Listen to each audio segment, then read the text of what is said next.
SJ, isa po sa mga young elders po ng church, si Sister SJ, at siya rin po yung ating music director. Kaya po meron tayong very active, alive, na maiinit na magpuri sa ating Panginoon. Sana po, every time we come in this church, hindi lang po tayo nagpapalamig dito. Although malamig po sa church, sana po nandun po yung kainitan natin in knowing God and seeking His will sa buhay po natin. Amen. Blessed po tayo dahil we have this freedom to enjoy the presence of God. Na we gather in this place na wala pong pumipigil. No? Kayo na lang po yung pumipigil sa sarili nyo na umattend. Yung iba po talagang they desire, no, to have a church, no, na doon nakapagpuri sa Panginoon. Tayo po, wala naman pong restrictions, no? Hindi na po tayo pinagbabawal na hindi mag-gather. Okay? Hindi po dati, katulad ng dati, may social distancing pa. One seat apart. Tapos, naka-face mask. No? Meron po akong church na pinagsalitaan, no? Ginamit po ako ng Panginoon doon. Bawal po pala magsalita doon na hindi naka-face mask. Alam niyo, nung tumayo kasi, sanay po tayo dito, kahit naka-face mask po kayo, mga speaker po natin, hindi po nagpe-face mask because we believe we are protected ng Panginoon and healed. Amen?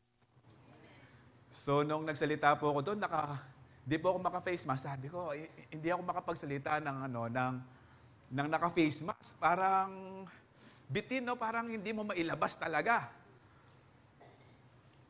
Pinag-face shield na lang po ako. Although ngayon po, nakalibre na po yung church na yon, no, sa mga face mask. Hallelujah. As you imagine, no, the first week ng pandemic, nung kabababa lang ng pandemic, tapos hindi pa po yung nila-lockdown, yung binigyan po ng preparation mga Pilipino na magla-lockdown next week. Lahat ng Pilipino bumili ng face mask. No, yung kulay blue. Social ka pag kulay puti. Okay? Kahit kulay blue. After 1 year, yung mga face mask naging fashion. Kung anong kulay ng face mask, yun din ang kulay ng damit. No? Pagandahan na.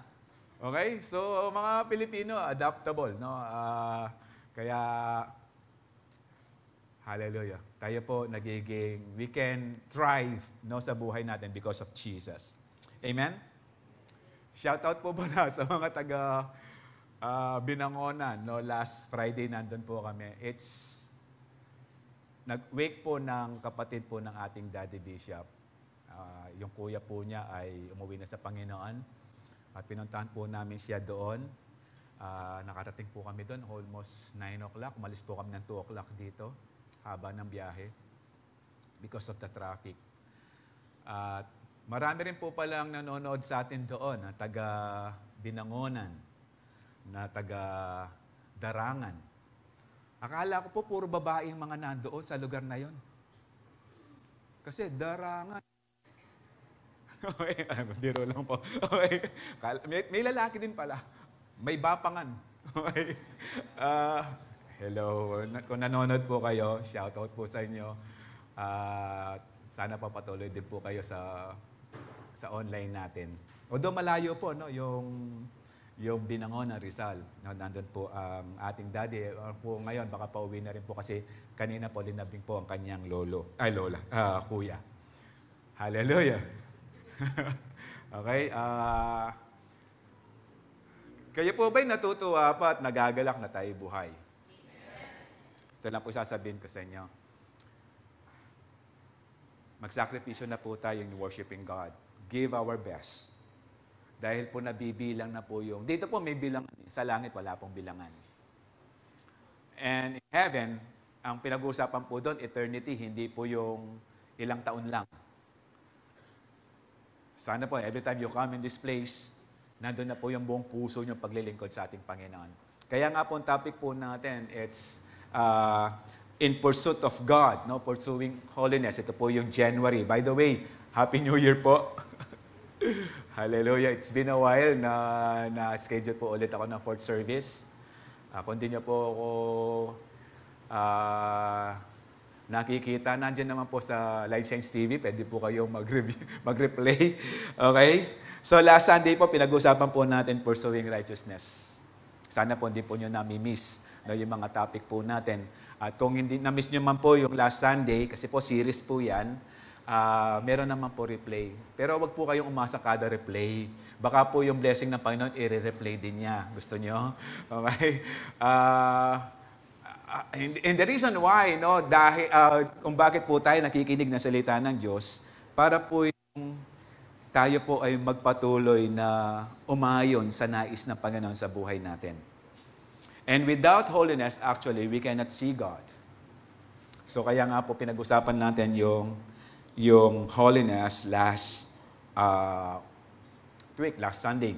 So ngayon po pag-usapan po natin, pursue faith. Hallelujah. Tayo po muna manalangin. Panginoon, kami po ay nagpapasalamat sa lahat ng pagkilos, sa lahat, Panginoon, ng pagpapahala. Salamat, O Diyos, sa patuloy na biyaya na inyong binibigay sa bawat isa. At salamat din, Lord, every time we come in this church to listen to your word, nag-i-increase po ang aming faith at nagiging malakas. At dalangin ko, O Diyos, maging sa gabing ito, magpatuloy po kayong kumilos. Nang aming pagpunta dito, O Diyos, alam namin di sayang dahil you are in this place. Nakikinig ka, Panginoon, nakahanda na lahat para sa amin. Ang nais mo lang, Panginoon, meron kaming puso na patuloy na umiibig at nais na makarinig ng mensahe mula sa iyo. Kaya Lord, patuloy ka magpala, patuloy ka mag-ingat, and as I declare, Lord, healing be upon them, Lord, sa lahat ng aking mahal sa buhay o maging sa mga mahal naming miyembro na nasa banig ng karamdaman. Lord, I declare them healing in Jesus' name. I still listen to your word. I also declare healing, Lord, kay Brother Digo, kay Rodrigo Cortez, Lord, tatay ni Lisa. Lord, as we pray, Lord, and as I declare healing be upon him, Lord, kumilos ka sa buhay niya. Patuloy niyo, Panginoon, pakilala na kayong ang aming Diyos ng pagmahal, na punong-puno ng pag-ibig at kagalingan sa lahat ng patuloy na naglilingkod sa iyo. Lord, thank you, Lord, for healing them. And as we pray, Lord, continue to minister unto us as we listen to your word. Be with us, Lord. This we ask in Jesus' name. Amen. So, pursue faith. No? Alam niyo po yung, sabi po ng Matthew 6:33, seek first His kingdom and His righteousness. No, hindi mo masisik si Lord kung walang faith na tumubo sa'yo. Dahil yung faith natin, ito po yung nagtutulak sa atin para ang Diyos ay patuloy nating nasaing sa buhay natin. No, as we seek His kingdom and His righteousness and all these things, no, pangako po ng Panginoon yan. Yung iba, nandun na lang sila doon sa all these things. No, meron po siyang first part. But seek His kingdom first and His righteousness, and all these things will be given to us as well. Okay? Pero may pinakauna yan. Kaya nga po meron yung but, no? B-U-T, yung but. No? Ibig sabihin, meron pong pinapatunayan yan. Kaya nga every time nagsasalita po ako, pag as you read God's Word, meron pong mga but na kayong naririnig or nababasa. Mag-pay attention na po kayo sa mga next statement or declaration and prior dun sa verse na yon. Pero tingnan po natin yung Matthew 6 verse 1, no, para po kunin natin yung context ng Matthew 6:33. Sabi po ng verse 1, be careful not to do your acts of righteousness before men. No, hindi po yung tayo gumagawa to be seen by men. Gumagawa po tayo para ang Diyos ang makita sa buhay natin. This is why the Lord wants us to seek His kingdom and His righteousness. Hindi po yung nakita mo na, okay, ikit ko na.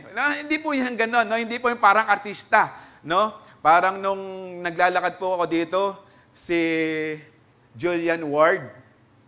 Tama ba? Jillian Ward, na wala po palang pera yun. Hindi siya makaano ng private room, hanggang ward lang siya. Nung naglalakad po ako dyan, may shooting po sila sa AMC. Naglalakad po ako. Aba, nagkakitaan po kami, eye to eye. Pero wala lang. Akala ko hahabol sa akin. Pero wala lang. Ay, ganun pala si Jillian Ward. Jillian? Okay. Alam ko lang kasi dindong. Okay? So wala lang, parang ganun lang. No. As we seek His kingdom first and His righteousness, may gagawin po sa atin yan. Kaya nga sabi na verse 1, be careful not to practice your righteousness, your own righteousness. In verse 5, tingnan po natin sa verse 5. Binigyan po tayo ng pag-aaral how to pray. No, sabi po ng verse 5, and when you pray, do not be like hypocrites, for they love to pray standing in the synagogue and on street corners to be seen by others. Truly, I tell you, they have received their rewards in full. So, hindi po tayo nagpipray. We do not show off yung sarili nating righteousness. Ang pinapakita po natin, yung righteousness ng ating Panginoon. Kaya nga, seek His kingdom and His righteousness. Hallelujah! No? Kaya nga po, as we study yung month, no, the whole month in pursuit of God, ito po yung key verse natin. In 2 Timothy 2 verse 22. I believe siguro po next Sunday, memorize na po natin yan. Amen. Don't worry, hindi po akong speaker next Sunday sa oras na to. Okay. Sabi po, flee also youthful lust. Pag sinabing flee, wala pang bayad yan. Hindi, ano pala, pag sinabi pong flee, hindi po yung aalis lang. Pag sinabi pong flee, karipas ang takbo.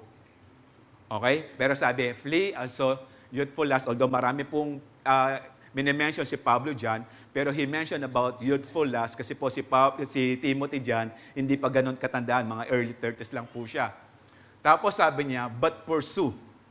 Alam niyo po yung as you flee, pag tumakbo ka, palayo, kailangan may pinupuntahan ka. Otherwise, walang kwenta yung pagtakbo mo. Okay, kapag wala kang pinuntahan at wala kang mapupuntahan sa pagtakbo mo, sigurado babalik ka doon sa pinagtakbuhan mo. Kaya nga sabi ng Panginoon, but pursue righteousness, faith, love, peace with those who call on the Lord out of a pure heart.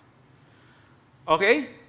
Tingnan niyo po yung word na pursue. Ibig sabihin yung pursue, it's the same word na ginamit po sa Psalms 23 verse 6. Alam niyo po yon? Surely goodness and mercy, or surely goodness and love sa ibang translation, will follow me all the days of my life. Yung pursue is the same word dong will follow. It's the same word. Ibang gamit lang po. Yung pursue sa Greek is joko. Dito po ang ginamit stradaf. Pero kung titingnan niyo po yung meaning, it's the same. No, para daw po yung hunter who is catching their animal, yung gusto nilang hulihin na hayop. Meaning, as we pursue righteousness, as we pursue peace, as we pursue love, no, and faith, ang Diyos ay bibigyan ka din ng another pursuit. His love and mercy, His goodness will follow you. Hallelujah. Hindi lang po yan one way. May sagot na po ang Panginoon yan in the Old Testament. Yes, we are reading in the New Testament. May sagot na po ang Panginoon in Psalms 23 verse 6. Hallelujah. Kaya nga po, if we seek God, no, with all our heart, sabi po ng Jeremiah 29:14, if we seek Him with all our heart, we will find Him. Kaya nga po, we are studying, pursuing faith right now para po hindi lamang po tayo tagapakinig, kundi meron po tayong gagawin doon sa pananampalataya na meron tayo ngayon. Hallelujah. At yung pananampalataya po natin yan ay nag-i-increase, lumalago, tumatapang, at lumalakas ang ating pananampalataya. Amen? Hallelujah. Sino dito hanggang ngayon takot sa dilim? Siyempre, walang aamin, maliwanag eh. Okay? Pero of course, kung ikaw hanggang ngayon takot sa dilim, kapatid, ibig sabihin yung faith mo hindi pa matapang. Kaya nga po, kailangan natin pag-aralan para po yung katwiran ng Panginoon at patuloy nating maranasan. So, anong dahilan? Bakit pinag-aralan natin yung pursue faith? Para po mapagpala tayo? Para patuloy tayong blessed? Bago yung damit natin, bago yung sasakyan, bago yung sapatos, bago yung kotse, Sino bang ayaw niyan? Bago bahay. Sino bang ayaw niyan? No? Pero sabi po ng Matthew 6:25, it's another verse bago yung Matthew 6:33. Sabi po ng Matthew 6:25, hindi ba mas importante yung buhay kaysa sa mga bagay na yan? No, we do not pursue things of God para po magkaroon tayo. We pursue God, kaya nga po pursue faith, para po yung buhay na walang hanggan natin ay patuloy itong manariwa sa buhay natin. Yung new life po na binigay ng Panginoon sa atin, hindi po yan tumatanda. Wala pong old life. Pag nagkaroon ng old life ang buhay mo, ibig sabihin na bumalik ka sa dati. Kaya nga po yung new life na yan ay patuloy at nagpapatuloy. Kaya nga po, the reason why we seek God, no, sa pananampalataya natin, we want to please God because we want to please God at yung faith natin mag-increase. Hallelujah. Sino po dito dati nagpipray ng 10,000, tinugon ng Panginoon? Kapag yung 10,000 ay tinugon ng Panginoon, yung next faith mo na hindi niya pang 10,000. It's good for 100,000 na. Hallelujah. Kasi po nag-i-increase ng faith. Every time nagkakaroon ka ng encounter kay Lord, every time na nakakakilos ang Diyos sa buhay mo, nag-i-increase yung faith. Hindi po nagiging stagnant. Ayun na po yung buhay na pananampalataya. Hallelujah. Now, Hebrews 11:1. Now, faith is confidence in what we hope for. Okay? Pag po sinabing confidence, hindi po yung kayabangan. No? Minsan yung, sabi nila, mga kapangpangan, mayayabang. Confident lang po. Amen. Okay. Tayo po, now faith is confidence in what we hope for. Ibig sabihin po ng confidence, yung alam natin yung totoo. Ang totoo, alam ko matapang ka, confident ka. Hindi lang yon. Yung word na confidence, hinalintulad po dyan yung paghawak mo ng title deed sa lupa at sa bahay mo. Kapag ikaw ay hawak mo yung titulo ng lupa, matapang ka. Matapang kang magpatayo ng malaking bahay dyan. Pero kung wala kang hawak na titulo, medyo nangangamba ka kung magpapatayo ka ng worth 5 million na bahay or 10 million na bahay. Baka pagagawa mo pa lang dahil wala kang title deed, barong-barong lang muna. Pero sinasabi ng Panginoon right now faith, yung pananampalataya natin, may confidence in what we hope for, kasi nga ang Panginoon na ang nangako, nakakilos ang Panginoon sa buhay natin. At alam natin ang totoo. Okay? Ibig sabihin, kapag confident ka, hindi ka duda at walang pagdududa sa iyong paglilingkod kay Lord. Dahil kapag may pagdududa ang iyong paglilingkod, walang confidence. Amen? Kapag duda ka sa ginagawa mo, hindi ka confident. Tingnan mo si Stephen Curry. Dati nagluluto lang yan. Pero kung paano bumato yung mga nagbabasketball lang po, no? Kung paano bumato ng bola, confident. Pero may mga times din na sala, hindi na-shoot. Pero kay Lord, yung confidence natin, kapag sinabi niya at sumunod tayo, swak. Panalo. Amen. Hallelujah. And in what we hope for, sinabi po in what we hope for, kasi sinabi ng Panginoon in Hebrews 4:16, let us have this confidence in approaching the throne of grace. Si Lord na nagbigay sa atin ng access to have the presence of God. Kaya nga we have this hope. Kaya nga we have this confidence through faith na magkaroon tayo ng pag-asa na makakamtan natin yung mga bagay, no, yung balik natin sa Hebrews 11:1, no, and the assurance about what we do not see. Alam natin, no? Ibig sabihin, kapag hindi natin pa nakikita yung isang bagay, nandun yung faith. Pero kapag nakita mo na, hindi na kailangan ng faith, nakita mo na eh. Hallelujah. No, parang sabi ni Pastor Manny, last Friday, binibigyang illustration yung upuan. Parang you put your faith sa upuan na yon para makaupo ka. At kapag umupo ka, nandun daw yung faith, nananampalataya ka, na kaya kang i-hold niyan. Pero actually, pananampalataya, hindi pa man nakikita, nandun na. Yun ang pananampalataya. Ibig sabihin, parang dinidesire mo, Lord, makakaupo ako sa second row ng Calvary sa service. Ngayon, kapatid, walang faith dyan, umalis ka ng 6:30 sa bahay. May faith, kapag umalis ka ng 5 o'clock, Tapos na-traffic ka, Lord, desire ko, makakupo ako sa second row. Hallelujah. It's your faith. Ngayon, biyaya ng Panginoon, na late ka, hindi dahil sa kagagawan mo, sa katamaran mo, na late ka because of traffic, pero yung favor ng Panginoon, nandun pa rin because you prayed for it. You expect sa ating Panginoon nakikilos siya. Hallelujah. No? Kaya nga, it's assurance about we do not see. Kasi nga po, sabi ng Numbers 23:19, God is not a man that he should lie.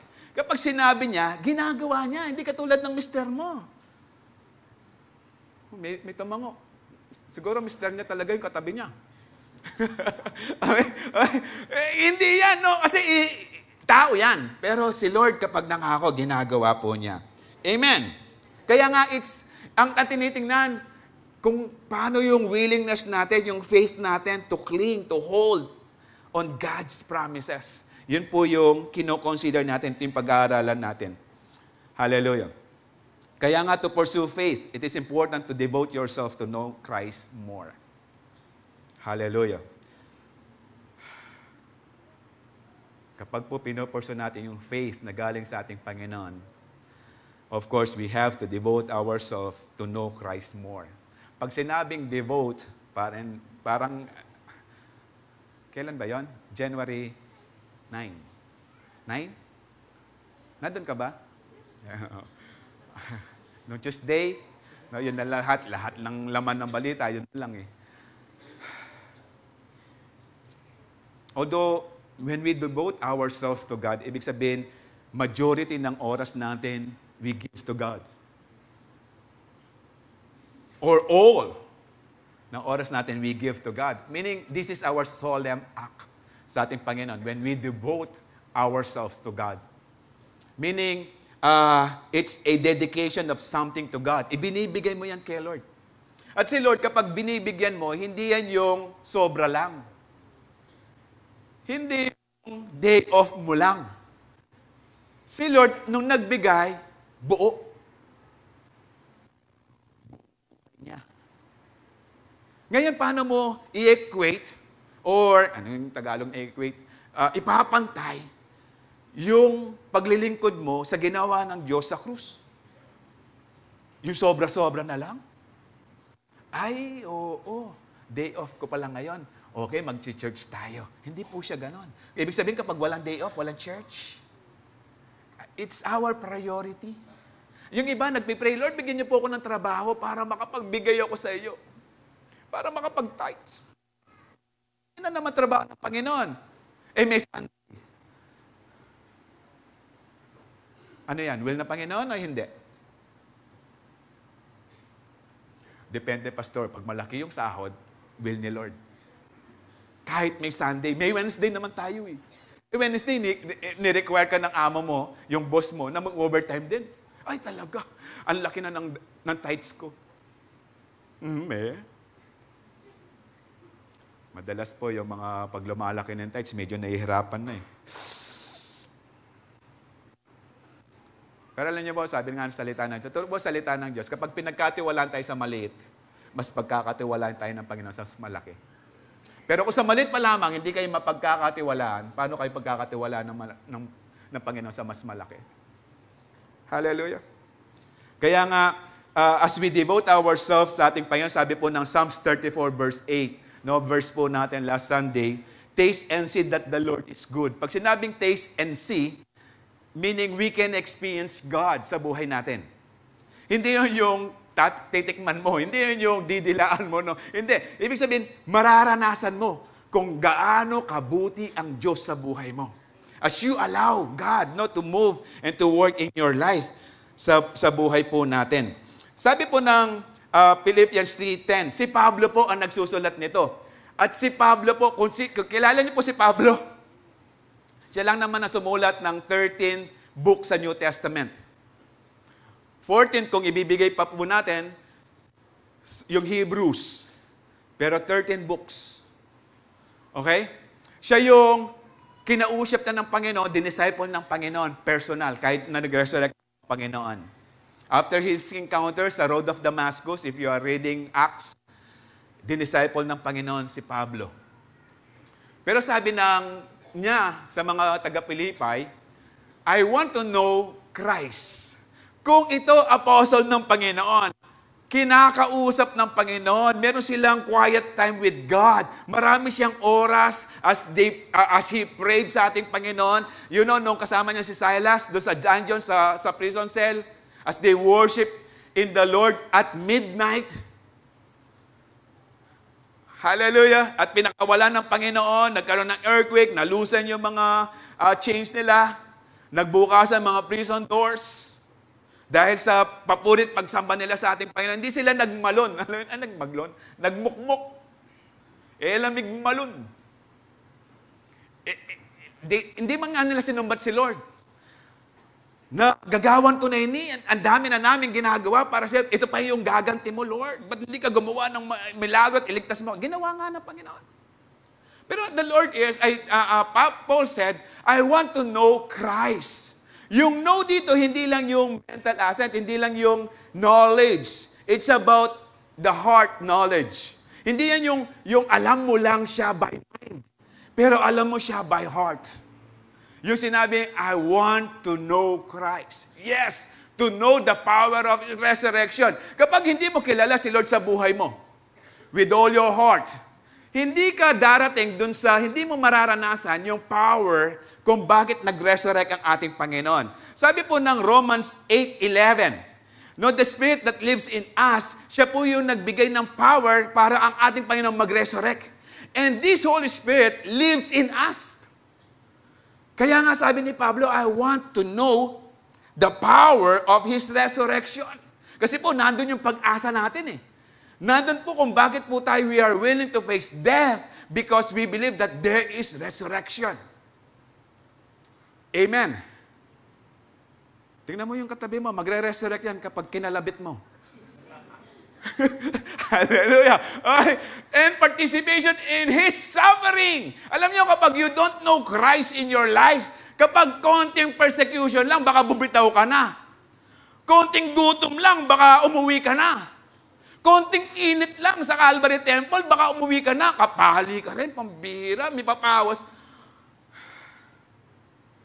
Kapatid, sa ibang lugar, it's about life and death. Dito, maka-aircon ka pa. Pwede kaping matuntun, basta ating kandadalan ulunan.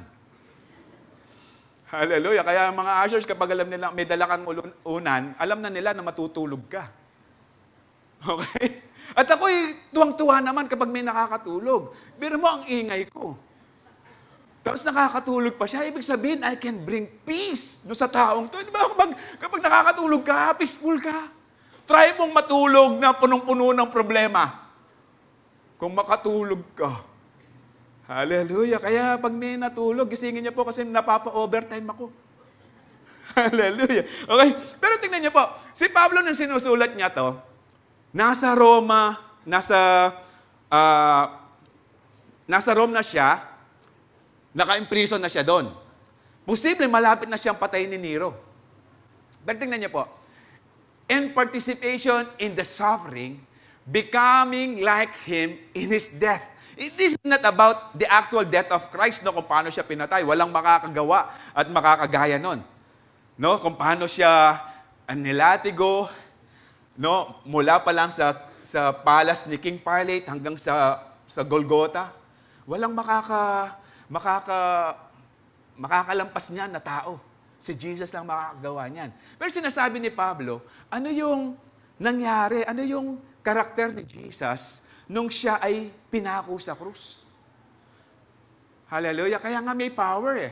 Kaya nga it's a participation in His sufferings. Kaya nga in knowing Christ, kapag alam mo yung mga pangako ng ating Panginoon, kahit may mga persecutions, kahit may problemang malaki, kung alam mo yung pangako ng Panginoon sa buhay mo, magtutuloy-tuloy ka sa paglilingkod sa ating Panginoon. Because God is not a man that He should lie. Hallelujah. At ang pinapangako sa atin ng Panginoon, buhay na walang hanggan.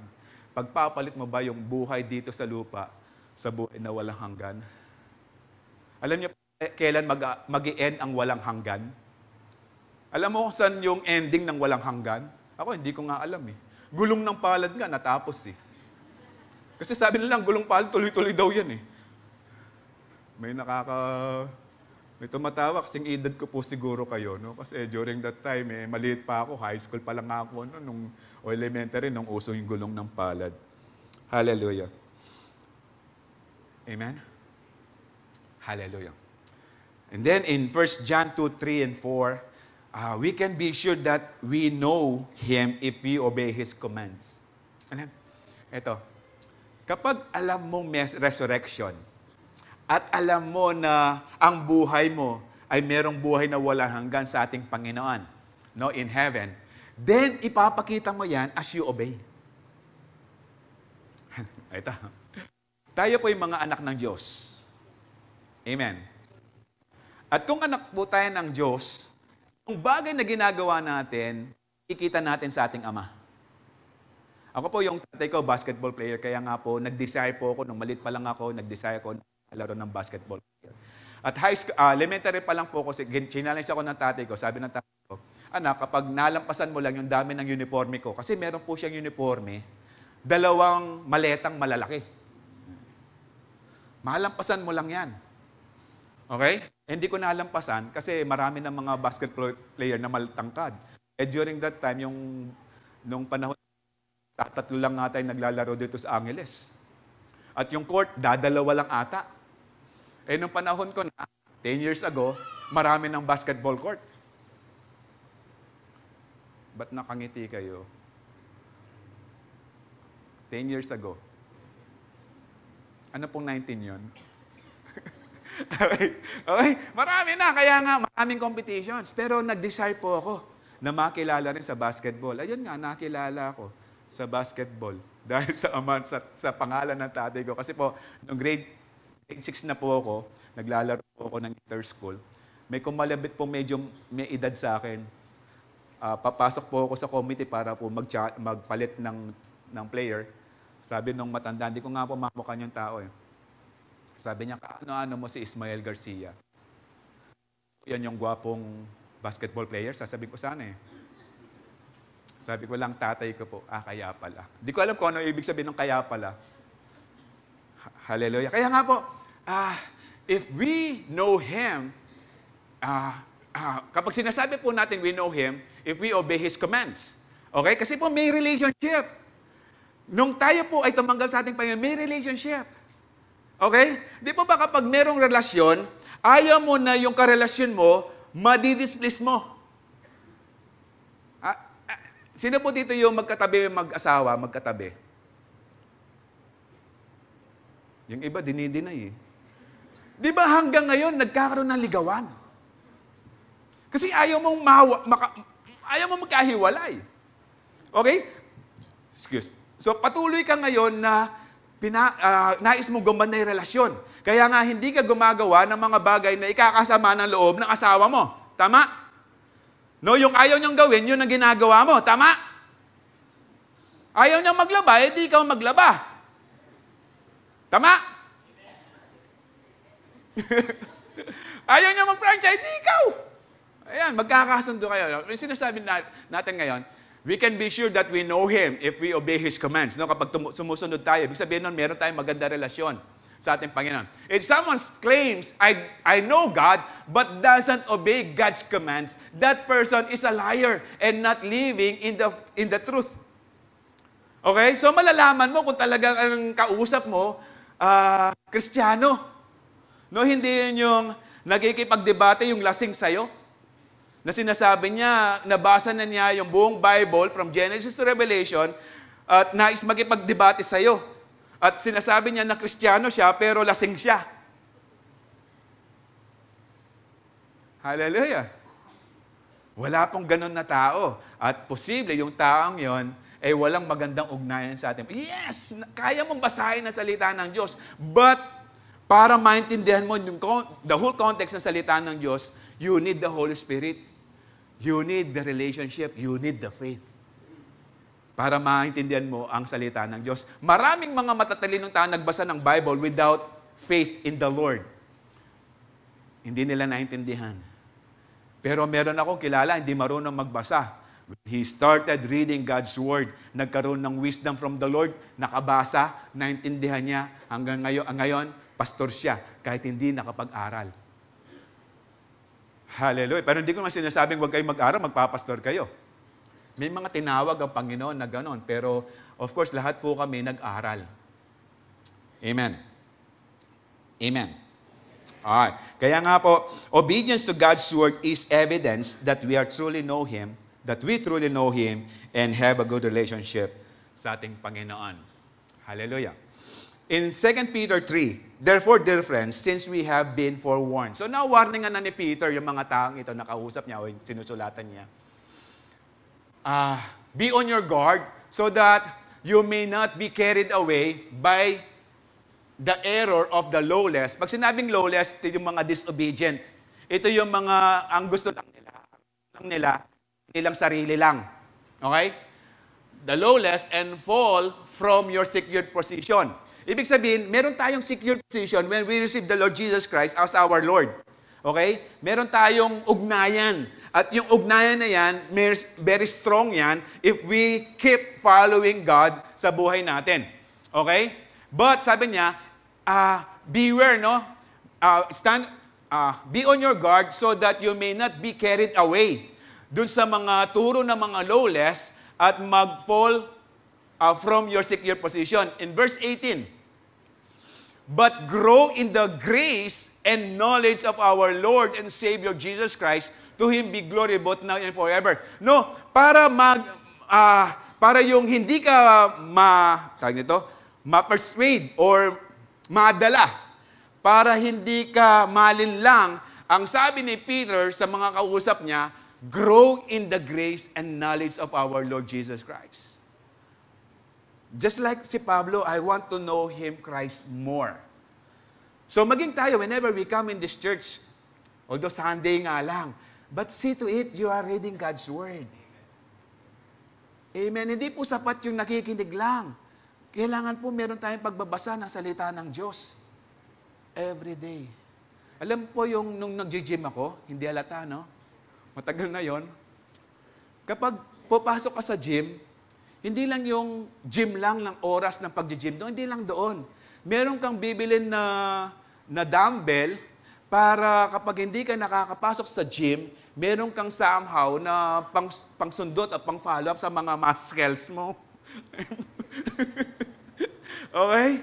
Ganon din as we hear God's Word sa lugar na to, then study God's Word sa bahay niyo. Wala na tayong exemptions ngayon kasi may Kapampangan Bible na. May Tagalog Bible, may English modern translations ngayon. May Tagalog translations na hinahaluan ng English na rin. Na kapag hindi talaga directly ma-translate sa Tagalog, English ang pagkakasabi. Wala kayong excuse. Ilocano kayo, meron na rin translations ng Ilocano. Hallelujah. Sino yung half-breed dito? Half German, half shepherd. But grow, ibig sabihin, in faith and in knowing the Lord. Okay? In 1 John 5:20, we know also that the Son of God has come and has given us understanding. Si Lord dumating na. Hindi lang yun. As He has given us understanding, nagsulat na ng Bible. May Bible na tayo. Wala tayong excuse. Okay? So that you may know Him who is true. Kompleto na po. May Bible. During that time, in the time of the Lord, wala pang Bible. Kasalukuyan pa lang, at the death of the Lord, kasalukuyan pa lang sinusulat ang New Testament. Right now, kompleto na po yung Bible natin. Okay? Kaya nga po, as we read God's Word and study it, alam natin na yung katotohanan ay nakakamtan natin. Ibig sabihin, hindi na tayo maliligaw kung talagang pag-aaralan natin ang salita ng Diyos. Okay. And we are in Him who is true, by being in His Son, Jesus Christ. He is the true God and eternal life. By reading God's Word, malalaman mo kung sino talaga ang Diyos natin. Sabi ng Ecclesiastes, God has put eternity in our human heart. And that eternity, it's God. No, wala pong tao na nabuhay sa mundo na hindi siya nagdi-desire na sasamba. Kahit pumunta ka sa mga bundok, magtataka ka kahit may maliit na tribo, meron silang pagkakataon na nag-worship. Hindi nga lang sa tunay na Diyos. Hindi nga lang, doon yun lang yung pagkakaalam nilang Diyos.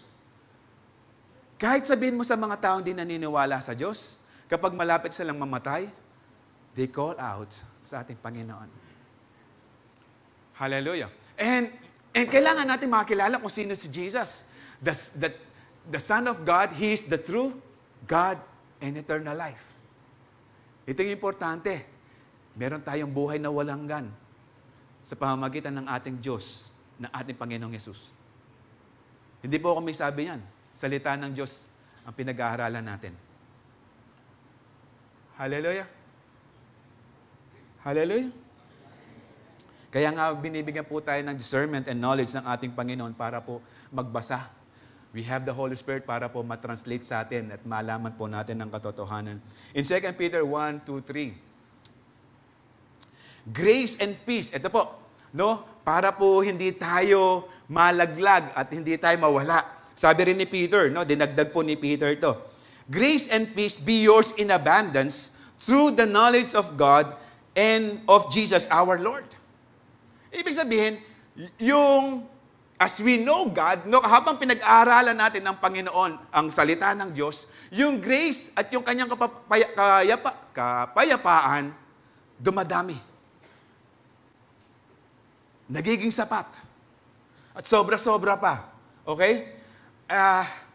His divine power has given us everything we need for a godly life. Okay? Sa paanong dahilan? Through your knowledge of Him who called us by His own glory and goodness. Yung pong pangangailangan natin na nasusut, ibig sabihin na po provide because we understand who God is. Naintindihan natin kung sino ang Diyos sa buhay natin. At kapag hindi nyo po nakikilala, naintindihan kung sino ang Diyos sa buhay natin, ang buhay po natin, come what may. Nung nanonamong datang, okay na. Ang Diyos, dinisire niya yung best life.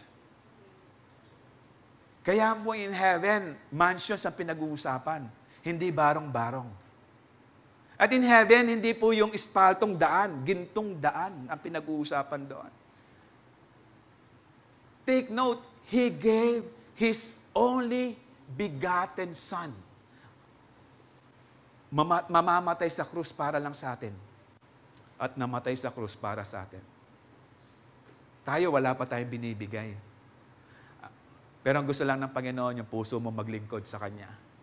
Tumibok yung puso mo. Tingnan niyo po, yung pagmamahal natin sa Panginoon, kailangan po with all our heart.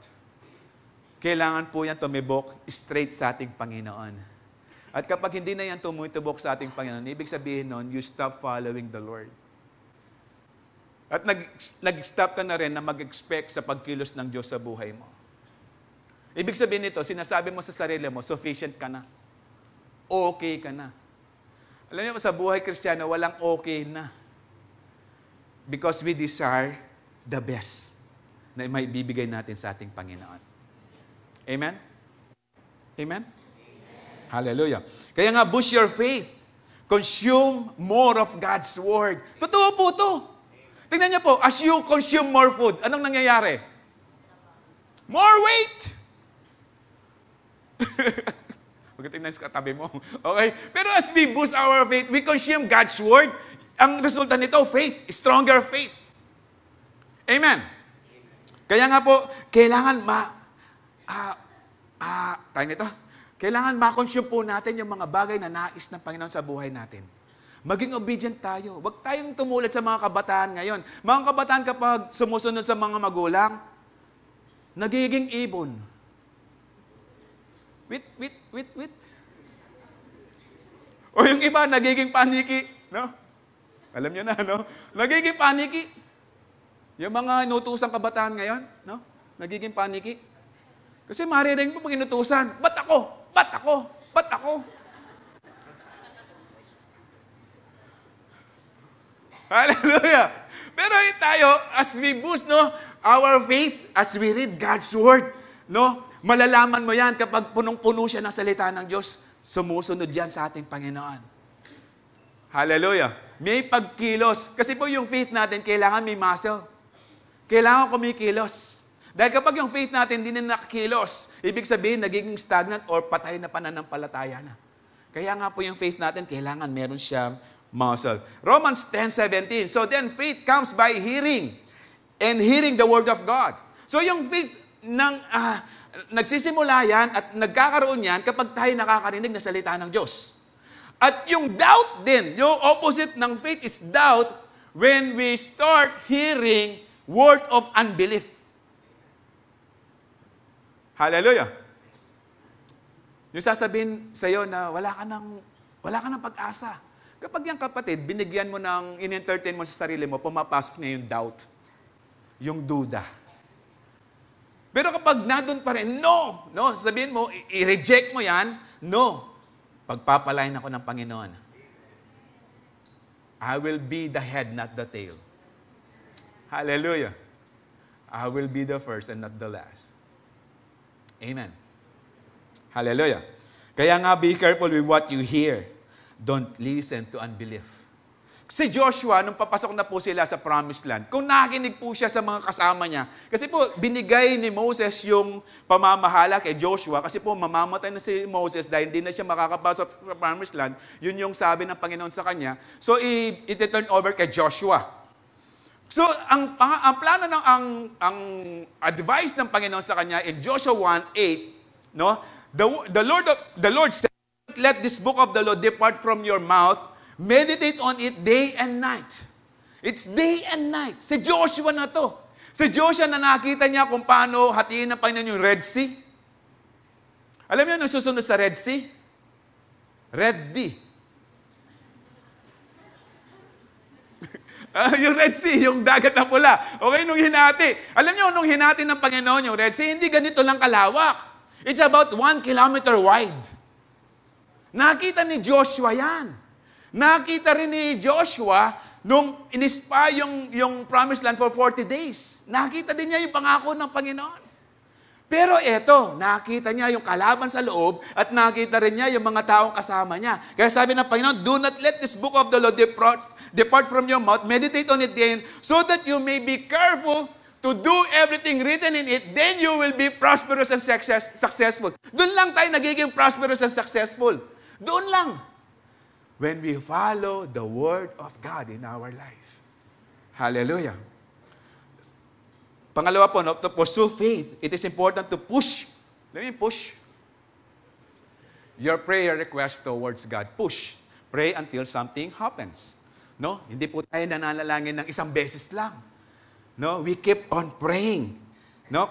Because the Lord has promised us, let us approach the throne of grace with confidence. Kapag confident ka, any time of the day, pwede mong kausapin si Lord. Pag hindi ka confident, nahihiya ka. Hallelujah. Kaya nga, if you have this good relationship sa ating Panginoon, we will pray until something happens. Okay? Sabi ng Philippians 4:6, "Do not be anxious about anything." Bakit sinabi ni Pablo sa mga taga-Philippians, o the word of God sa mga Philippians, "Do not be anxious or do not worry about anything. But in everything, or in every situation, by prayer and petition." Meaning, kaya nga, we should not be anxious, hindi po tayo dapat mag-worry, because we can pray. Ang prayer po, ito po yung pakikipag-usap sa ating Panginoon. Yung petition po is asking to do something sa prayer natin. Okay? And ngayon, we have this confidence in approaching the throne of grace. Kapag tayo lumapit sa ating Panginoon, by prayer and petition, with thanksgiving, magpasalamat na po tayo. And that is faith. Wala pa, pero nagpapasalamat na tayo dahil alam natin tumutugon si Lord sa ating mga panalangin. Present your request to God. With thanksgiving, present your request to God. Nakikinig po ang Panginoon. Kasi sabi po ng Panginoon sa 1 Peter 5:7, the Lord cares for us.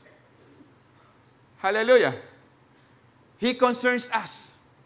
Kaya nga, kung meron po tayong ilalapit sa ating Panginoon, wala pong worry. Kung makakapagsumbong naman tayo sa ating Diyos, hindi ka mag-worry. Amen? Yung iba sinasabi nila, bakit ngayon pag naging Kristiyano ako, dito pumasok ang problemang yan? Pasalamat ka, kapatid.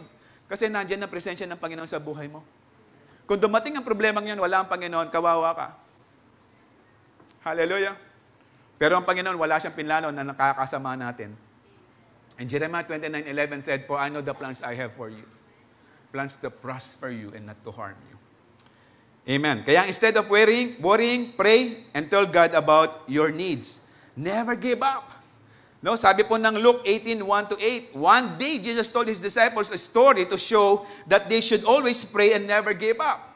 So, ibig sabihin, kung ikaw ay disciple ng Panginoon, sino po yung mga disciple ng Panginoon dito? Raise your hands. No, ayoko yung amen. Raise your hands. Kasi kapag tinaas mo yung kamay mo, talagang sigurado ka, with confidence. Yung iba, raise your hands! O yan, kung di ka pa sigawan, yung pagtaas talaga. Ito, kapag ikaw ay disciple ng Panginoon, always pray and never give up. Ina-expect po sa atin yan sa lahat ng mga disciples ng Panginoon. Amen. Okay.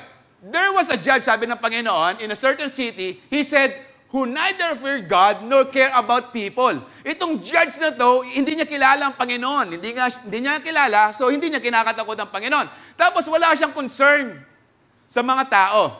A widow of that city came to him repeatedly saying, "Give me justice in this dispute with my enemy." Yung pong widow, ito, walang hopeless ito.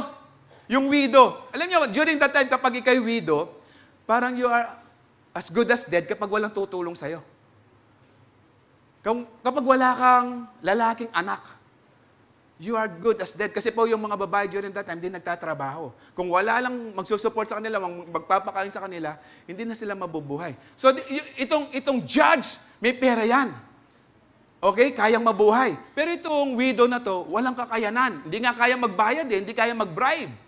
Okay? So, ano ginawa ng widow? In verse 4,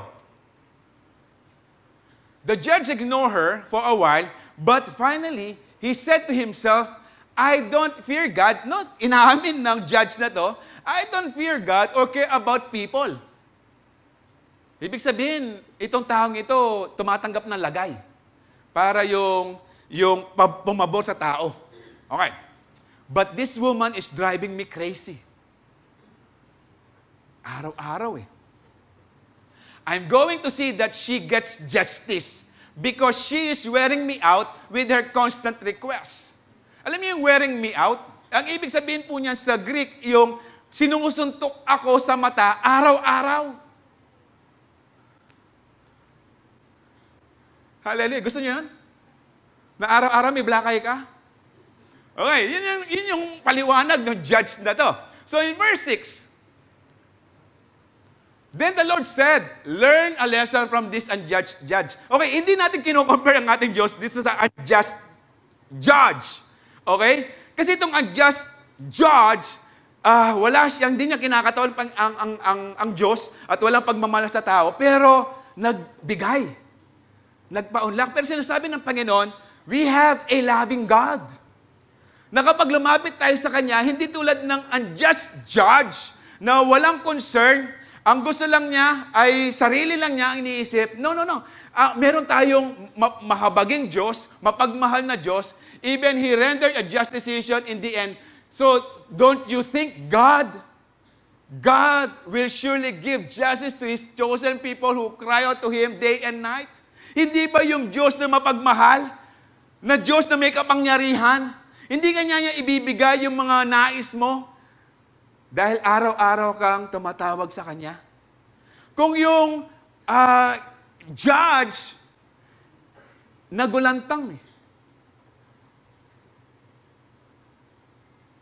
Diyos pa na pagmahal, na punong-puno ng pagmamahal sa atin, lalapit tayo sa Kanya umiiyak, crying out to our God. Hallelujah. Hindi niya ba ibibigay ang mga pangangailangan mo, kapatid?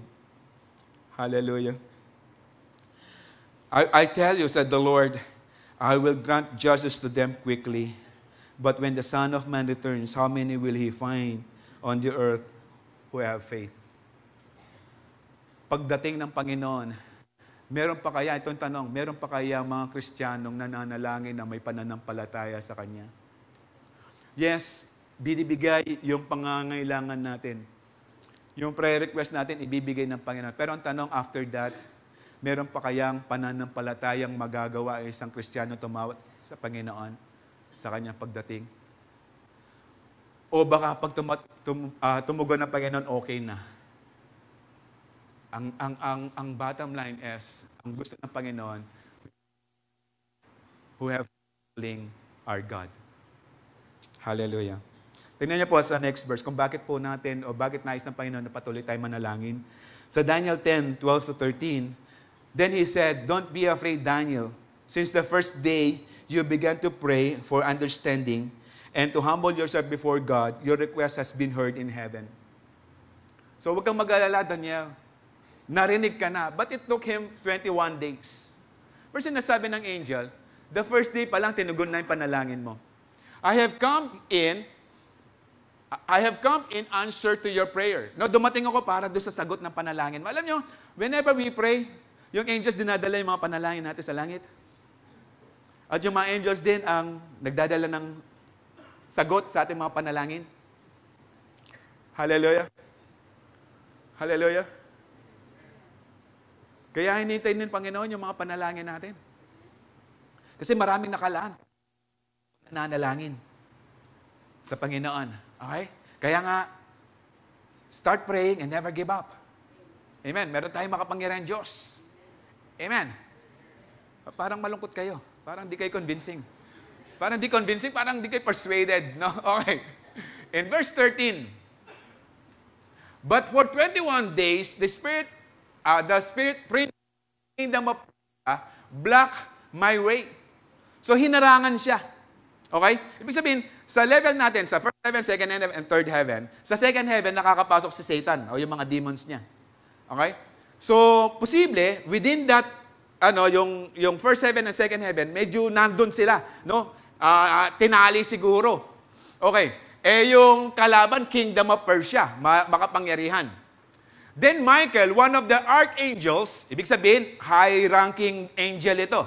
Actually, siya yung chief ng mga warrior angels ng Panginoon. Yun ang pinadala. Came to help me and I left him there with the spirit prince of the kingdom of Persia. Okay? So, kinailangan pa yung archangel, kinailangan pa yung talagang malakas na army o warrior ng Panginoon. Why?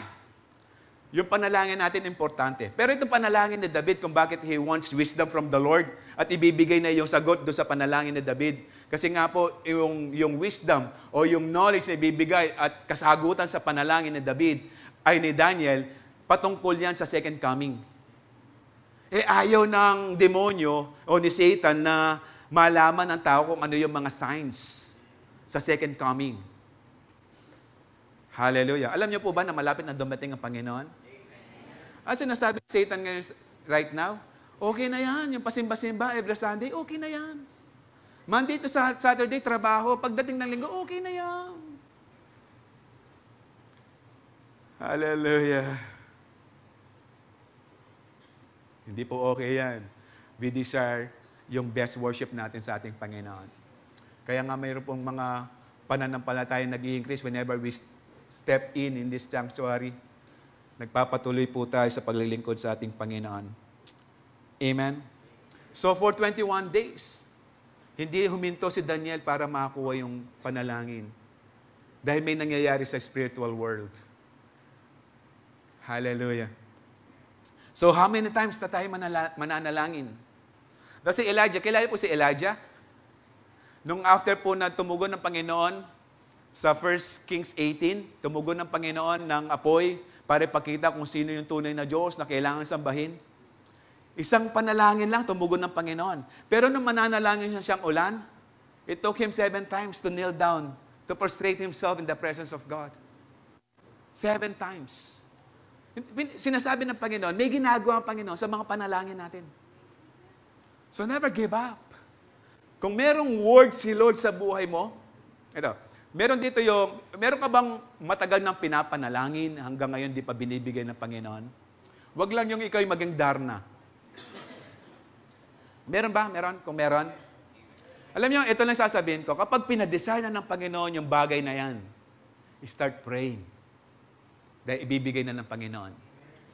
Nais lang ng Panginoon yung faith mo tumuon doon sa iyong pananampalataya. Ay doon sa iyong panalangin. Dahil kapag yan ay hindi pumantay sa pananampalataya mo, kapatid, mami-mismanage yung pagpapalang ibibigay sa iyo ng Panginoon. Hallelujah. How many times? Si Abraham, he prayed for about, or waited for about 25 years para makuha at mahawakan si Isaac. Si Noah, it's about 100 years or more than 100 years para makita yung baha. Ikaw, ilang buwan? Ilang linggo? Ilang buwan? Hallelujah. Never give up. Meron tayong makapangyarihan Diyos. Amen. Don't let anyone, include the devil, stop you from getting your breakthrough. In Matthew 9, 27, 29, medyo okay lang po ba mag-extend ako hanggang bukas? Matthew 9, 27, 29. As Jesus went on from there, two blind men followed him, calling out. Sigaw, yung dalawang blind men, have mercy on us, son of David. Alam niyo itong mga bulag na to, ang pananampalataya nila nandun sa ating Panginoon because they shouted, Son of David, meaning they believe that Jesus is the Messiah. At kapag sinisigaw mo si Jesus as your Messiah, yung Sanhedrin, i-outcast ka nila sa synagogue. Dahil ayaw nila kay Jesus. Pero itong mga bulag na to, hindi lang isang beses, no? Ibig sabihin, patuloy silang sumisigaw. Son of David, have mercy on us. When they had gone indoors, ibig sabihin, patuloy yan. Yung sumusunod sa ating Panginoon during that time, hindi lang 100. Libo-libo mga sumusunod. Imagine niyo yung bulag. Paano maglakad ang bulag? Hindi mo alam kung anong dadaanan mo. Mabilis. Nakakasabay ka ba sa lakad ng mga taong nandoon? Hindi sila makahabol, kaya nga ginagawa nila para makahabol sila kay Jesus, sumisigaw sila. And I believe, binibigay nila yung pinaka-best shout nila kasi narinig po nila na nagpagaling pa lang siya ng 12 years. Kasi po kung babasahin natin yung Matthew, meron po siyang pinagaling ang Panginoon na 12 years ng dinudugo, na hinawakan lang nalayan ng damit ng ating Panginoon gumaling. At merong batang babae, it's about 12 years old, na anak ng synagogue ruler na si Jairus, binuhay ng Panginoon. Okay? Of course, hindi nila nakita to. Na pinagaling ng Panginoon. Tama? Hindi nila nakita. Kasi bulag eh. Pero narinig nila. Okay? Nung narinig nila na si Jesus yung dumadaan, they call him, no? Son of David, have mercy on us. Okay? So patuloy ito hanggang sina Jesus pumasok sa isang bahay. Pero hindi sila nagpaawat. Itong dalawang ito hindi nagpaawat. Patuloy na sila sumisigaw. No? Hindi nila alam kung talagang narinig ni Jesus. Parang walang nangyayari. Ang tagal na natin. Imagine niyo mga ilang oras sila sumisigaw. Hindi ko alam. But I believe matagal-tagal yan. Okay, kasi bulag eh. Nakakita na kayong bumulag na ang bilis tumakbo. Pag yung bulag nakatakbo, ibig sabihin nakakakita na yan. Amen? At kapag nauna yan sa dadaanan ni Jesus, nakakita yan. Ibig sabihin nasa hulihan. Pero ilang minuto, ilang oras sila sumisigaw, parang sila, wala naman nangyayari, wala lumalapit na Jesus. Okay? Pero hindi nila inawat ang sarili nila, hindi sila nawalan ng pag-asa. When Jesus had gone indoors, the blind man came to him. No, nagpatuloy, alalang marine. Sa totoo lang, if you need something from God because we have this confidence, tamang marine. Hallelujah. Ninong bisang sa Kenny. Regalo marinela po eh. Pero pag binigyan ng Panginoon, sana. Parang madalas ko sinasabi, no? Sabi niya, Lord, bigyan mo lang po ako ng pamasahe papunta ng Calvary. Pagbukas ng pinto niya, may 100 na milipad. So pumasok sa bahay nila. Siyempre, pumasok sa bahay nila, dinampot. Pag dampot niya, sabi niya, sana 100 na hiningi ko. Minsan may mga ganong tao eh. No? Okay, wala pang pasalamat. Inugon na nga ng Panginoon. Hindi pa nagpasalamat sa ating Panginoon. Pero these things, yung dalawang ito, walang hiya na pumasok doon sa, hindi naman sila welcome. Hindi naman ganun kalaki yung mga bahay during that time. Pero hindi sila nahiya. Bulag. Alam mo, kapag ikaw'y bulag, outcast ka. Kasi wala kang sinabi sa lipunan. Eh. Naglilimos ka lang. Okay? So, came in and asked them, do you believe that I am able to do this? Kasi nagsisigaw sila, have mercy. So, ang tagal na nila, parang sinasabi nila, Jesus, pambira, ang tagal na namin nagsisigaw, ang tagal namin hanapin ka, di ka nga namin makita kasi hindi ka namin bulag kami. Tama ba ako? Baka nawawala na ako. Okay? Pero sabi nila, yes, Lord, they replied. What is amazing, sabi ng Panginoon in verse 29, He touched their eyes and said, according to your faith, let it be done to you. Hindi sila nagpaawat. Alam nila, ang breakthrough nila ay kapag nakausap nila ang ating Panginoon. Kapag nahawakan ng kanilang mga mata. Hallelujah! Tayo po hindi bulag. We can read God's Word. Sila, narinig lang nila. Pero tumubo yung pananampalataya nila sa ating Panginoon. Hallelujah! Kaya nga, do not stop pursuing Jesus. True faith never stop pursuing Jesus. Amen? And lastly, to pursue faith, always trust God's Word to come to pass. Hallelujah. Ibig sabihin, kapag sinabi ng Panginoon, nangyayari yan. Hallelujah. It will come to pass. Kapag sinabi ng Panginoon, meron kang buhay na walang hanggan, panghawakan mo yung kapatid. Okay? At sumunod sa ating Panginoon. Hallelujah. Kaya nga, we need to trust God's Word. Kasi po sabi ng Matthew 24:35, heaven and earth will pass away, but my words will never pass away. Kaya we can trust God's Word. Meaning, yung bagay dito sa lupa, mas wiser ang salita ng Panginoon. If we obey God, we become wiser dito sa mundong ito. Why? Because Jesus is the truth. Sabi ng John 14:6, I am the way, the truth, and the life. Hallelujah. In Luke 1:37-38, not one promise from God is empty of power. Okay? Itong kabanatang ito, nandun yung Gabriel, yung messenger ng Panginoon, yung angel na kausap si Mary. Okay. Sabi ng angel, not one promise from God is empty of power. Ibig sabihin, lahat ng salita ng Diyos, they are powerful. Kapag nakarinig ka na at nakabasa ka ng salita ng Diyos, is powerful. It gives life sa bawat isa. Then Mary respond, ito yung nakaka-amaze kay Mary. Nung narinig niya, nasasabihin na mabubuntis ka. No, tinanong din ni Mary, paano nangyayari ito? No, not one promise from God is empty. It's powerful mangyayari kapag ikay naniwala. For nothing is impossible with God. Walang imposible sa ating Panginoon. Then Mary responded saying, this is amazing. I will be a mother of the Lord. Hindi mother of God. It's mother for the Lord. Magkaiba po yan. Hallelujah. Ginamit lang si Mary para yung katawang lupa ng ating Panginoon mag-manifest. Hallelujah. Okay? He is only the mother in the flesh. Pero hindi dun sa Godhead, hindi dun sa pagka-Diyos ng ating Panginoon. Kakaintindi po tayo dito. Sabi ni Mary, as His servant, I accept whatever He has for me. Be it unto me. Alam mo yung word na be it unto me? Hindi ganun kadali para i-consider ni Mary yung be it unto me or I accept whatever He has for me. Hindi yung kadali. Kasi nga, si Mary, ikakasal na kay Joseph. Ngayon, kapag magbubuntis siya na hindi si Joseph ang ama, iiwanan niya ni Joseph at mapapahiya siya. Posible, stone to death pa si Mary. Kasi kapag ikaw ay betrothed, hindi ka dapat nagkikisama na sa ibang lalaki pa. Okay, kakahiya dun sa magulang ni Mary. At yung future ni Mary, posible, wala na. Kasi nga, iiwanan ni Joseph eh. Pero nung sinabi niya, be it unto me, I accept whatever He has for me. May everything you have told me come to pass. It's faith. Hallelujah. It's God's Word na pinangahawakan ni Mary, na sinasabi ni Mary, hindi ako pababayaan ng aking Diyos.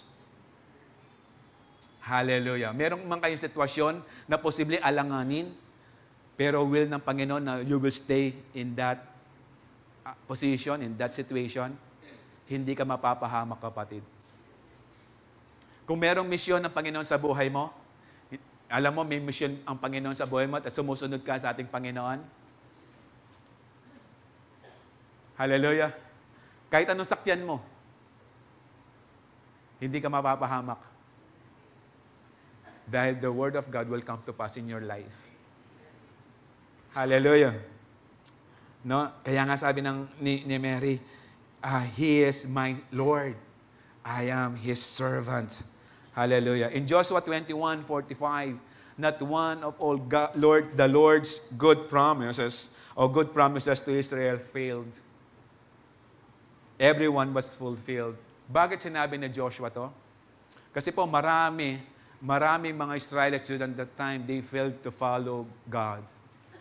Pero sinasabi ni Joshua, not one of all the Lord's good promises to Israel has failed. Yes, nag-fail yung mga Israelites, but not the Lord.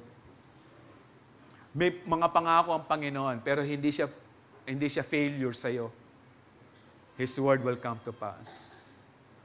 Sa totoo lang po, alam ko magpapastor po ako because when I was in college, meron na po akong panawagan sa ating Panginoon. Pero nakapag-deal po ako sa Panginoon, sabi ko, Lord, 10 taon lang sa barko. Kasi po, parang takot akong magpastor ka agad-agad after college. Kasi po, ito yung question. Sa barko po,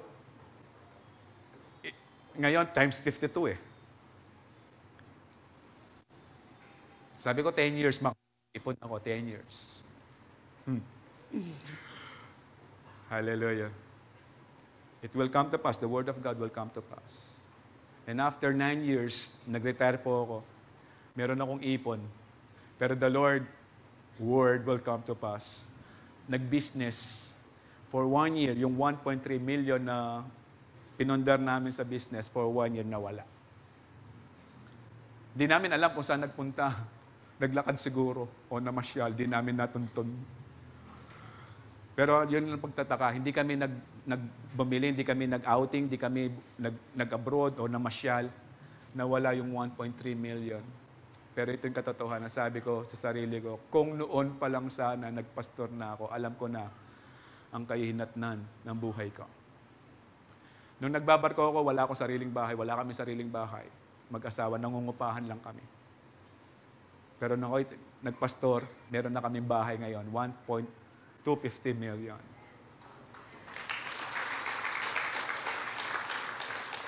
Hallelujah. Hindi kami nakapasyal mag-asawa. No? Alam nyo, in 2013, naputa po yung bahay. Actually, it's 25 years to pray sa ating Panginoon. And that year, meron pong kumontak sa amin, papunta ng Hong Kong for free. Nung nasa aeroplano kami, sabi ng misis ko, hindi ko sukat akalain na makakapasyal tayo ng Hong Kong, nakasama ka.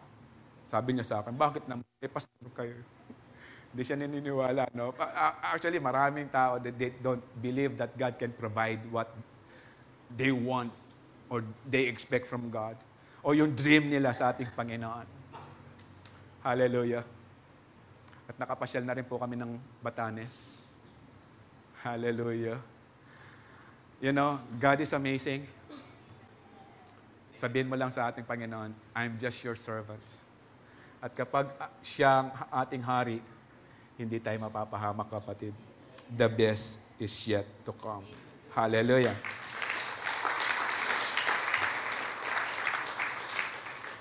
Kay Sarah, in Hebrews 11, verse 11, it was by faith that even Sarah was able to have a child. Though she was barren and was too old, she believed that God will keep His promise. Matanda na, it's about 90 years old nung nagbuntis po si Sarah. Kung babasahin natin ang Genesis 18, nung narinig ni Sarah yung balita, tumawa siya. Pero kung babasahin natin ang Genesis 21 verse 6, in Genesis 21 verse 6, 18, 19, 20, 21, after that, sabi ng Genesis 21, 6, Sarah said, God has brought me laughter. Yes, in chapter 18, Sarah laughed. Nung narinig niya, magbubuntis siya at magkakaroon sila ng anak na lalaki. But in 21:6, God has brought me laughter, and everyone who hears about this will laugh with me. It was God's joy. Hallelujah. No, kaya nga po, kung may mga sitwasyon tayo, we still celebrate, it's God's grace. May problema ka, still you can worship God. It's God's blessings. Hallelujah. Kaya, in Romans 4:18-21, even when there is no reason for hope, kay Abraham naman to, asawa niya, Abraham kept hoping. Ito yung naging topic po natin, hope against hope. Wala nang pag-asa. No, believing that he would become the father of many nations. For God had said, that's how my descendant will you have. No, it's Abraham. No, sinabi kay Abraham nito, magwa-100 na siya. Parang sinasabi rin ni Abraham, parang kopas na. Okay? Parang wala na. No? Parang binigyan ka ng pag-asa ng Panginoon, magkakaroon ka ng bahay dyan. Sa subdivision na yan. Pero nakikita mo yung mga bahay nagtatayuan na, wala nang bakanting lote. Pero sabi ng Panginoon, meron kang bahay dyan. Halimbawa lang po, no? May bahay ka dyan. Kahit nakita mo, puno na ng bahay yan. Mangyayari pa rin, natitira ka sa lugar na yan. Because that's God's promise. And that's God's word. In verse 19, Abraham's faith did not weaken. Hindi po nawalan ng power ang faith ni Abraham, but stayed strong. Even though at about 100 years of age, he figured his body was as good as dead. And so was Sarah's womb. Pero hindi pa rin pinanghinaan ng loob si Abraham because habang nakikita niya, no, yung mga tala, yung mga stars, habang nakikita yung dami ng lupa, no, sa ground, nandun yung pananampalataya ni Abraham na mangyayari sinabi ng aking Diyos. Abraham never wavered. Ibig sabihin, hindi siya nag-doubt sa ating Panginoon in believing God's promise. In fact, his faith grew stronger. Siguro every year, wala pa. Yes, patuloy ako magpupuri sa ating Panginoon. Abraham, he was already 100 years old. Hallelujah. In fact, his faith grew stronger. Meaning, it has power. Na-empower yung faith ni Abraham. And this, he brought glory to God. Meaning, his life is committed to glorify God. Alam nyo, kahit hindi pa nangyayari yung bagay na pinangako ng Panginoon, just glorify. Just commit your life to glorify God. Hindi ka mapapahamak, kapatid. Hindi ka mawawalan. In 21, he was fully convinced that God is able to do whatever He promised or whatever He promises. Nangyari po. Nangyari yung milagro. Yes, sa tao milagro, pero sa Diyos walang milagro because nothing is impossible with our God. Amen? Even if your situation seems impossible, like Abraham, be fully convinced that with God, nothing is impossible. Hallelujah. In pursuit of God, pursue faith. Devote yourself to know Christ more. Push your prayer request towards God. And always trust God's word to come to pass. Amen. In Hebrews 11:6 said, without faith it is impossible to please God. For without faith, kung walang pananampalataya, you cannot please God. Meaning, kung walang pananampalataya, isa lang po ibig sabihin nun, you don't trust God in your life. So it's impossible to please God kasi walang pananampalataya, you don't trust God. But when we have this faith and we please God, nothing is impossible. Because everyone who comes to Him must believe that He exists and that He rewards those who earnestly seek Him. This is pursuing faith. Now, whenever we pray, whenever we please God, yung faith natin nag-grow at yung faith natin sumasabay sa presensya ng Panginoon at yung faith natin, yun pong nagpapatugon sa pagkilos ng Panginoon sa buhay natin. When you pursue to grow in your faith in God, nothing will be impossible. Kaya kapatid, God knows you. Alam ng Panginoon kung ano laman ng puso mo right now. Alam ng Panginoon kung you're just overthinking. Yung sinasabi mo na, wala naman talagang pagkilos eh. Wala naman talaga akong pag-asa. Kung yan inisip mo, then be it. Pero kung papalitan mo, kapatid, ng pagtitiwala sa ating Panginoon sa gabing ito, just letting God to move in your life. Just allowing God to persuade you in His Word. Makikita mo that He is the truth. At hindi siya nagsisinungaling. And His plans not to harm us, but to give us a future and to give us the best for us. Hallelujah. Sige ba tayo po tumayo? You know what is amazing? You know what is amazing? Yung inaalala natin ngayon as we remember to take the Holy Communion. We have a living God who came on earth to die at the cross because of His love for us. Mahal tayo ng Panginoon. At nais niya na magkaroon ng magandang ugnayan sa inyo. At kung wala yan, hindi rin makakakilos ang Diyos sa buhay niyo. And allowing God to mold your faith according to His will. And obey Him. Patuloy tayong sumunod sa ating Panginoon. At alam ko, yung pangako ng Panginoon sa buhay mo, yung mga pangako ng Panginoon sa nababasa mo sa salita ng Diyos, mangyayari yan because God's Word will come to pass. Hallelujah.